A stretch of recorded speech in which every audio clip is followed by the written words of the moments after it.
मरकर भी ना निकलेगी दिल से वतन की उल्फत, मेरी मिट्टी से भी खुशबुए वतन आई। नेताजी सुभाष चंद्र बोस ने एक बार कहा था, तुम मुझे खून दो, मैं तुम्हें आजादी दूंगा। और भारत के लाखों लोगों ने अपना खून दिया। लेकिन सोचिए, जब आजादी के 79 साल बाद भी कोई गांव खुद को आजाद ना माने, तो इसे आप क्या कहेंगे? नमस्कार, मैं हूं पीयूष तिवारी और आप देख रहे हैं नवभारत लाइव। हरियाणा का एक गांव है जिसका नाम रोहनाथ है, जो दिल्ली से सिर्फ 145 किलोमीटर दूर है। कभी 1857 की क्रांति में सबसे आगे रहा है। यहीं के वीरों ने अंग्रेज अफसरों को मार गिराया, विद्रोह की चिंगारी जलाई और पूरे इलाके में अंग्रेजों की जड़ें उखाड़ फेंकी।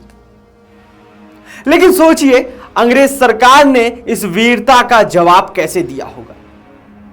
अंग्रेज सरकार ने इस वीरता का जवाब तोपों से दिया। अंग्रेजों ने इस वीरता का जवाब गोलियों से दी, फांसी से दी और पूरा गांव जला डाला। लोगों को जिंदा पेड़ों से लटकाया गया और जो बचे उन्हें गांव से बेदखल कर दिया गया।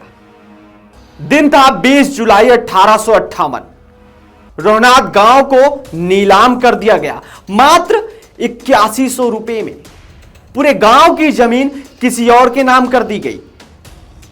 आजादी के 79 साल बाद आज देश चांद पर पहुंच गया है, डिजिटल इंडिया बन गया है, लेकिन रोहनाथ गांव में अब तक तिरंगा नहीं फहराया गया। यहां ना गणतंत्र दिवस मनाया जाता और ना ही स्वतंत्रता दिवस। यह गांव आज भी कहता है कि हम आजाद नहीं हैं। यहां आज भी अंग्रेजों के बनाए कानून की छाया है। यहां आज भी लोग न्याय के लिए तरस रहे हैं, लेकिन उम्मीद बाकी है। हाल में ही हरियाणा सरकार ने इस गांव की पीड़ा को समझा। रोहनाथ फ्रीडम ट्रस्ट की स्थापना हुई। शहीद स्मारक गांव की वेबसाइट, व्यायामशाला, पुस्तकालय, यहां सब अब बन रहा है। लेकिन अभी भी इस गांव में आजादी की कमी है। यह गांव स्वतंत्रता दिवस ना ही मनाता और ना ही गणतंत्र दिवस मनाता है। कहता मैं आजाद नहीं हूं। लेकिन हरियाणा सरकार ने भरोसा दिलाया है कि हम तुम्हारे पूर्वजों की कुर्बानी को भुलाया नहीं जाएगा। लेकिन कहीं ना कहीं उनके दिल में वो खट्टापन है जो आज भी नहीं निकल रहा है। वो हमेशा याद करते हैं उस पेड़ को जिस पेड़ पर उस गांव के लोगों को जिंदा लटकाया गया था, उस रोड को जिस पर उस गांव के लोगों को अंग्रेज सरकार ने लोलर के तले कुचल दिया था। उस रोड का नाम लाल रोड रखा गया है, लाल खूनी रोड। उनके दिमाग से वो चीज नहीं उतरती। वो बार बार सोचने में मजबूर है। लेकिन सरकार को सोचना चाहिए कि क्या इस गांव की कुर्बानी को इस तरीके से हम जाया कर सकते हैं।